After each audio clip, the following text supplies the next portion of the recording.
刚结束的三支这些的历史，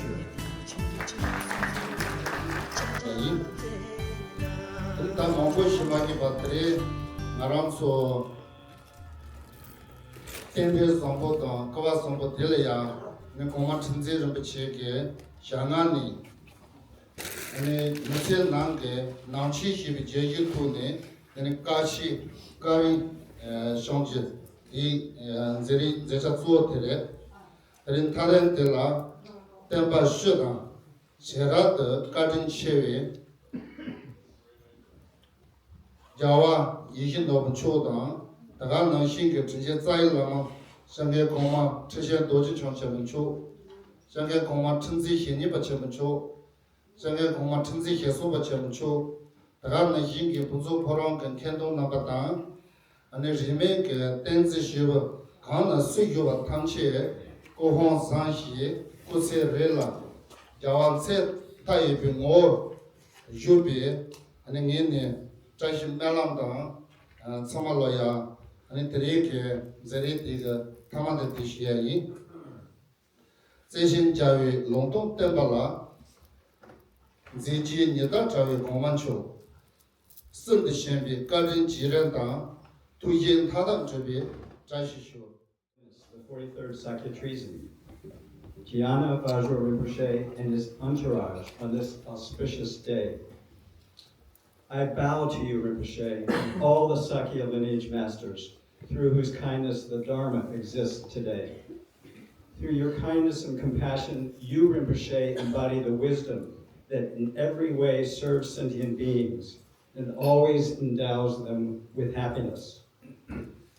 On the topic of Buddhism in everyday life, I am positive that His Holiness will give us his meaningful insight into how to use skillful means, mindfulness, and vigilance to navigate the challenges of living in samsara.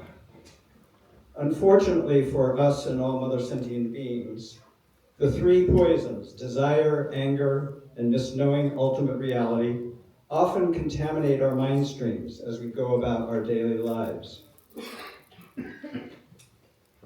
The antidote to this contamination is to completely understand both the true causes of suffering, what is to be abandoned, and the true causes of happiness, what is to be cultivated. If our motivation is to liberate all sentient beings from the three types of suffering in samsara, and then to cultivate supreme awakening, it is necessary for us to generate and maintain engaging bodhicitta diligently. We are so fortunate today to have His Holiness offer his advice that will help us grow the strength of the brilliant jewel of the enlightened mind. Thank you. So I have to do these talks. But whatever little understanding I have of Buddhism, and through my experience, I will try to share some words. So I think Buddhism, when we try to understand, I feel that we are sometimes we are approaching from a little bit different way. Approaching Buddhism, I think, is for example, whenever we do practices, first thing we do is to try to have the right motivation. Some of you may or may not understand why the motivation is, or emphasizes on motivation every time, because the main teaching might be more important than the motivation. You may feel that way. But I feel the motivation is equally important, if not more, than the practice itself. Because once you are already doing practice, that means now you are already on the path. It's much easier. But before you begin the practice, the reason why you are doing this practice, why you are trying to achieve enlightenment or whatever way of practicing, I think that is very important. I believe that is one of the key things which makes our practice yourself. If you are fishing, you need a net or something like that. If you are is a tiger, then according to that, you protect yourself. I mean, you know what I'm trying to say. So you need the right basically preparations to catch that animal. So at this point, I feel that we are going out without understanding what the animal is. We are just trying basically that at this point. What I'm trying to say is the animal is our own mind. So we always underestimate our mind, and that's where I think we make the mistakes. And then we say, oh, why I'm doing all this practice? I'm early in the morning and evening and every day, every big moment or every special days I'm doing this puja, but nothing. I don't see any changes in my life. That's because you haven't understood why you are doing this. I mean, you are doing all these rituals and all that, but without the full understanding of why you are doing it. Because that itself is the practice itself. So to give you an example, if I ask you, what do you see in my hand? Yeah, what do you see in my hand? You say, you see a paper, right? Or you see, if I ask you, what is this? Then you will say, oh, I see a paper or a file. Because you have all, now, it is important you understand this, that you have stated that I see this file. So if you see this file, what's inside this file, right? So now you can't tell me what's inside the file because you don't know what's inside the file. But at the same time, you have stated that you see a file. So this is where it's a little bit complicated because at one side you are saying that you see this file, and the second is that you don't know you don't know what's inside the file. So it's like a two opposite statements. So this is the interesting part because every decision we make in our life, we make the similar. Have spent 40 years of their life trying to understand. He or she, that person knows that they're just starting to discover. Because there's so many things he was not mental. I know myself. I like this ice cream. I like this corner restaurant. I like this place. I went to this school. I went. You tell me 20 different this 20 different things, and you say I know myself. I'm not crazy. I know myself. What you want somebody else to have, but I'm saying, we could also imagine a friend or somebody who somebody has this kind of problem, what that person should do. Now the reason why I'm doing this is because when you are too attached to yourself, the stress level, you are attached. The more attached, the more problems you have because more attachment you have. I'll give you a simple example is that what gives you stress? Things you don't. Whatever I do in my this life, I will not be 20 years old. But that's a given, right? Now, if I cannot accept it, I am 46 years old. I look like this. My skin color is this. My hair is this. I cannot accept. Oh, I'm trying to better myself. I'm trying to exercise. I'm taking medicine. I'm trying to do, treat all kinds of treatment doing to my body. I will never be happy because I'm trying to achieve something you can't achieve. So the more attachment you have, the more stress you have. The more by acceptance, then you are reducing that. You are closing that chapter. So you are how do you say? Okay, this is also I thought is important. In the beginning I mentioned that Buddha's teaching. You can see this. So that way, because you are thinking about the ultimate truth, so you have no attachment. Nothing in this life is important for me. I thought it was very interesting for me as a big answer is that he said then this time when you when you try to do that, then you are solving the problem from the root. It's not like today you are solved and tomorrow you have again the same problem. But you are cutting the problem from the root, and then you are trying to experience this life, which is but then the question is, if it's so simple, why are we going through all this trouble? Because we already know we are in samsara according to our teaching. We already know why before it's mentioned that we are in samsara because of our three points. It's so simple, easy, right? But why are we in this samsara? Why are we still going through the suffering? If we know where we are, if we know why are we going through this suffering? If you know who is causing this and where is the simple, the normally is you say is we are in the samsara. It's a process. It takes time. Similarly, we believe in this that this cup exists, the I exists. We have been believing. We have been telling people and reminding, oh, you are Gyana Vajra, you are this, you are this. So we have been believing this for so long. Not just for this life, for all our lives before. You already know that. It's like when you take a group picture or when you see a lot of things. For example, when you look at this beautiful temple, wherever your mind is going for tangas or doors or paintings or lights or whatever, you will only notice those things. There are millions of things in this room.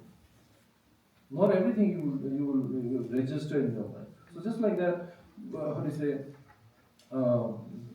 By accepting these things, then you will have a much more meaningful life, satisfactory life. You turn your knowledge into wisdom, meaning you turn your knowledge. The only way to turn them into wisdom is by experiencing them. We can bring hundreds of different dishes out here. You can see them, you can smell them, but unless and until you eat yourself, then you will gain the experience of that food, how it tastes, how you feel, all that. That is what we want, what we are looking for. The process of eating, the creating, making, this is all secondary. What we are trying to achieve is the experience. All the teachings that we are reading today, all the rituals, all the sadhanas, all the philosophy, these are all experience. Your mind to one part, because it's like a horse. When you ride an untamed horse where you want to go. It's a very strong, horses are very strong, but you are riding the horse, you are going all over the place where you are not going where you want to go. So share my experiences. I feel very fortunate. For us, this is a holy place because this temple is first established by Sakya Trizin, one of the greatest masters of our time. I feel very blessed. We are all very blessed. This is a holy place for us. This is not just any ordinary temple, or there are many different temples in this world, but this is one of the special ones, especially for his students, especially for his followers, because he is our master, and he is because through their wisdom, through their experience, through their actions, they are showing us, guiding us 24/7, you know. Even now, they are through their experience, through their teachings, we are understanding the teachings. We are getting closer to being attaining enlightenment. So this is a very fortunate time, and we are very fortunate that I could be here and try to explain my experiences.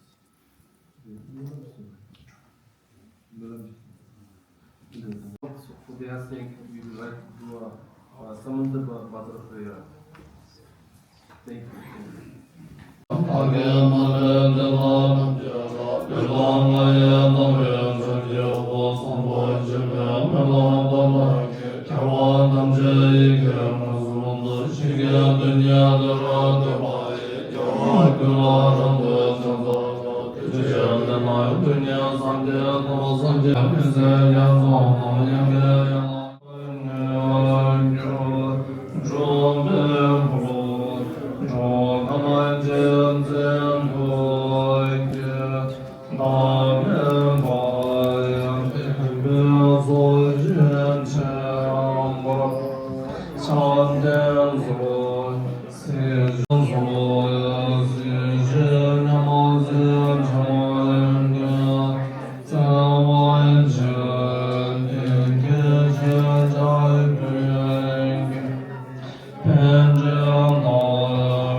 Dori